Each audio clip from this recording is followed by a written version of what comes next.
Ndiyanicela ke bantwana bahle, ngomso isikolo siyaqala. Xaka! Ngenene abantwana besikolo nootitshala bafike ngenjiqukuxa namhlanje ngokwesithembiso sikakumkani. Amagosa esebe lemfundo esiseko esithili namapolisa bebekho kuzawuba liliso. Isithethi sesebe lemfundo esiseko ephondweni uVuyiseka Mboxela uthi nezinye izikolo ebezizizisulu zihlangulekile. As the department indeed were affected, especially in the area of Mthatha, because we've had 4 schools that were closed.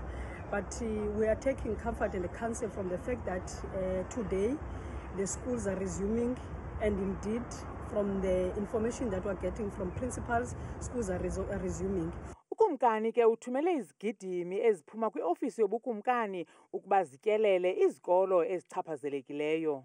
Yaphuma iofisi yeza njengesithembiso nobana sizawuza apha esikolweni uzojonga into kokubana inkqubo yesikolo iyaqhuba njengobukumkani ebethethile izolo.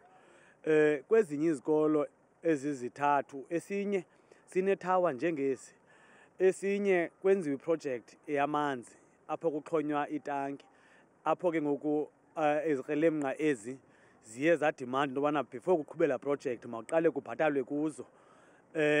Esinye isikolo naso kwenziwe le nto yenziwe kwezinye into yokubana kuzizwe account number kuthiwe makutransferwe imali nguprincipal.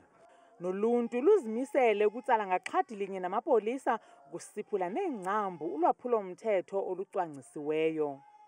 Ingxelo ithi ubukumkani namapolisa abazuphela kwezi zikolo uqinisekisa ukuba inkqubo yokufunda nokufundisa iqhuba ngaphandle kokuphazamiseka. Kwiindaba zethu kuChannel 163 oziphathelwa yiNewsroom Africa, ndinguNtsiki Noyiya eMthatha.